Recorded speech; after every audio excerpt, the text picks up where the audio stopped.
Texas has a way of being that does not resemble anywhere else in the world. It is not just a state in the United States, it is almost a state of mind.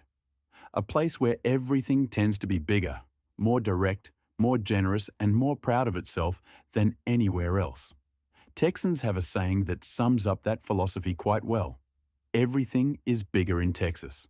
And when you see the stadium where the World Cup is played, you are going to understand that this is not an empty slogan, but a fairly accurate description of reality. A T&T stadium, located in Arlington, Texas, about 30 kilometers west of Dallas and 30 kilometers east of Fort Worth, at the geographical heart of the metropolitan area known as DFW, is one of the most impressive buildings that sport has produced in human history. It was built in 2009 for the Dallas Cowboys, the most famous and most valuable American football team in the world. And from the very beginning it was conceived not just as a stadium, but as a statement of intent. An affirmation that sport can be total spectacle, that architecture can be pure ambition, that when Texas decides to do something, it does it without limits. The normal capacity of the stadium is around 80,000 people. For special events, which in Texas means for the most important matches, it can expand to over 100,000 seats. The retractable roof makes it a stadium for any weather, which in the Texas summer, with temperatures that can exceed 40 degrees Celsius, is information you are going to appreciate. The central video screen that hangs from the ceiling is the size of a 4-story building and is one of the largest objects in the world that exist under a roof. Its fans call it Jerry World, after Jerry Jones, the Cowboys owner who had it built, and who is a kind of mythological figure of American sport. And its rivals call it the Death Star, for its exterior appearance that vaguely resembles the spacecraft from Star Wars. For the 2026 World Cup, AT&T Stadium officially becomes Dallas Stadium, as FIFA's commercial regulations require. And in that Dallas Stadium, 9 matches will be played, more than at any other venue in the tournament. 9. Dallas is the host city with the most matches in the entire 2026 World Cup, making it the footballing epicenter of the tournament, even though it does not host the final. The group stage matches are a feast. On June 14th, Netherlands against Japan from Group F. On June 17th, England against Croatia. On June 22nd, Argentina against Austria from Group J. On June 25th, Japan against the European playoff winner. And on June 27th, Jordan against Argentina. FIFA. That means Argentina plays twice in Dallas in the group stage alone. Messi, if he is in the squad, would set foot on that stadium's grass twice in the first round. England, with all their history and all their passion, against Croatia, the opponent that crushed their dream in the semifinal of the Russia 2018 World Cup. Netherlands and Japan, 2 completely opposite styles of football that are going to produce one of the most interesting matches of the group stage. And after the groups, 2 round of 32 matches, 1 round of 16 match, and the semi-final on July 14th. Dallas is going to have top-level world football for an entire month.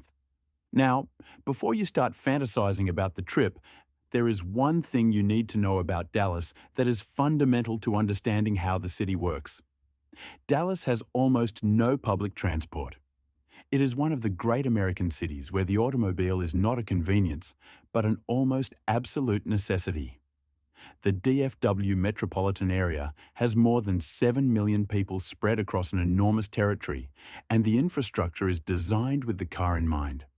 There is a light rail system, DART, that connects DFW Airport with downtown Dallas, but that train does not reach the stadium.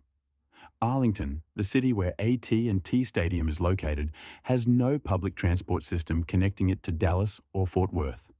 So to get to the match, you are going to need a rental car, Uber, Lyft, or the special shuttle services that will be organized for the World Cup from various points around the region.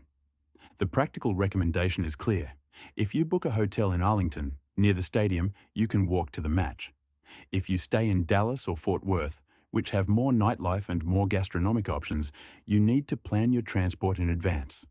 And in any case, If you rent a car, leave at least 3 hours early on match days because traffic on the I-30 highway, the main artery to the stadium, can be enormous.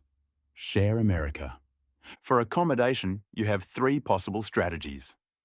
The first is to stay in Arlington, in the hotels that directly surround the stadium, like the Loews Arlington, which is literally connected to the stadium complex by covered walkways. That option gives you maximum comfort on match days, but leaves you far from Dallas city life. The second is to stay in downtown Dallas, in the uptown neighborhood or the historic center, where you have restaurants, bars, nightlife, and the ability to move on foot or on the light rail. The third is a mix. A few days in Arlington for the matches and the rest in Dallas to enjoy the city. If you are going to be there for several days, that combination is probably the smartest. And now comes the part that is going to surprise you most if you do not know Dallas. The city has much more to offer than its international reputation suggests. Dallas is not a city that appears in films or on lists of the world's most romantic destinations. It is a practical, direct city, built on the logic of economic growth and unlimited space. But inside that practical city, there are extraordinary corners. The Deep Ellum neighborhood is the cultural heart of Dallas, a district of industrial warehouses converted into bars, restaurants, art galleries, and live music venues that has an incomparable nighttime energy.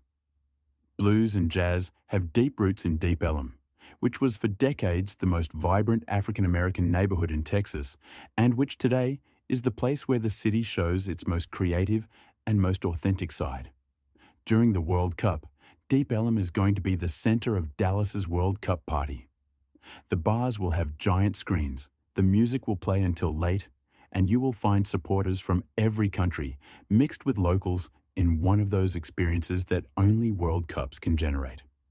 The sixth floor museum, located in the building from which Lee Harvey Oswald shot John F. Kennedy on November 22, 1963, is one of the most impactful museums in the United States. Not because of the grandeur of its collection, but because of the way it tells one of the darkest moments in American history.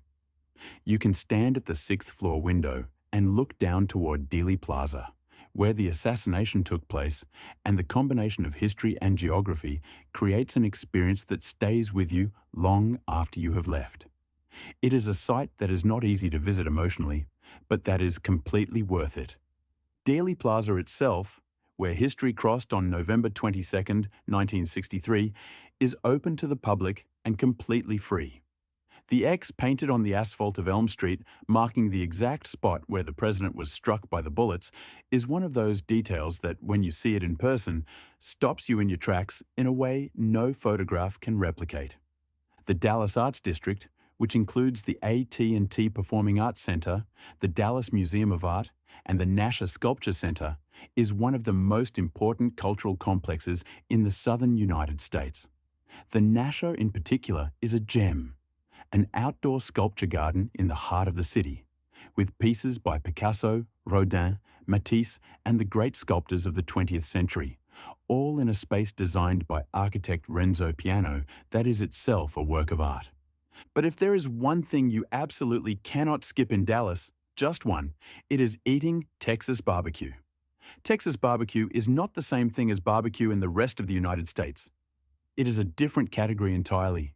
It is beef, specifically brisket, the chest section of the animal, smoked slowly for 12, 15, sometimes 18 hours at low temperature, until the fiber falls apart on its own, and the smoke penetrates every layer of the meat in a way that has no rational explanation but only direct experience. Places like Terry Black's BBQ in the Deep Ellum neighborhood or the local classics in Arlington are gastronomic destinations in themselves. The correct way to eat Texas barbecue is standing up, with butcher paper as your plate, white sandwich bread on the side, and a very cold soda in your hand. And if you want the complete Texas experience, cross 30 kilometers west to Fort Worth, Dallas's sister city that has a completely different character. Fort Worth has the stockyards, the old cattle district where still today, every single day, a longhorn cattle drive is held through the dirt streets of the historic neighborhood. Twice a day, at 11:30 in the morning and 4 in the afternoon, Cowboys lead the Longhorns down the same street they walked for decades when Fort Worth was the last city before the Wild West. Seeing that in the middle of a football World Cup, with supporters from the Netherlands and Argentina and Japan mixed among local tourists watching the cattle pass by, is exactly the kind of image that perfectly defines what makes the 2026 World Cup unique. Texas is big, Texas is loud, Texas does not apologize for what it is. And in the summer of 2026, Texas is going to welcome the entire world with the generosity and pride that have always defined it. Welcome to Dallas. Welcome to the heart of the World Cup.